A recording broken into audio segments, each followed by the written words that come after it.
पेटाऱ्यातून निघालेल्या आजच्या गोष्टीचं नाव आहे आजीची चकित करणारी यंत्र. चला तर मग गोष्ट सुरू करूया. अम्माची अम्माची, आपण आज खोबऱ्याच्या वड्या करायच्या का ग? सूरजनं त्याच्या आजीला विचारलं. करूया ना ग, प्लीज.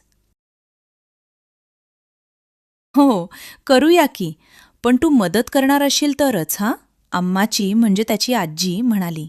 हुर्ये! तयार आहेस ना आजी? सूरजनं ओरडून विचारलं. एकदम तयार, अम्माचीनं ओरडून सांगितलं. आपण फक्त तयार नारळच काढणार आहोत, समजलं ना? म्हणजे जे सगळीकडून तपकिरी झाले असतील तेच. हं, बघ बघ, लक्ष दे, खाली येतायत नारळ. सर धप्पाक. चल, आता आधी नारळ सोलूयात. खप कर, खप कर. सूरजच्या पोटातून आवाज आला.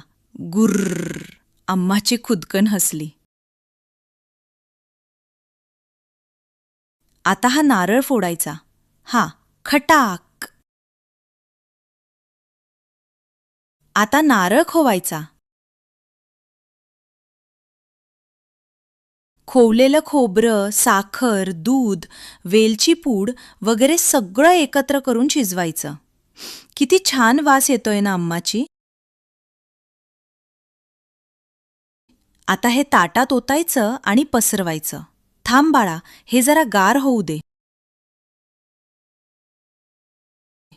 आता नेटक्या छोट्या छोट्या वड्या पाडायच्या. वा वा, आपल्या खोबऱ्याच्या वड्या खाण्यासाठी तयार आहेत. तोंडाला अगदी पाणी सुटलंय. मुलांनो, तुम्हाला गोष्ट कशी वाटली? मजा आली ना?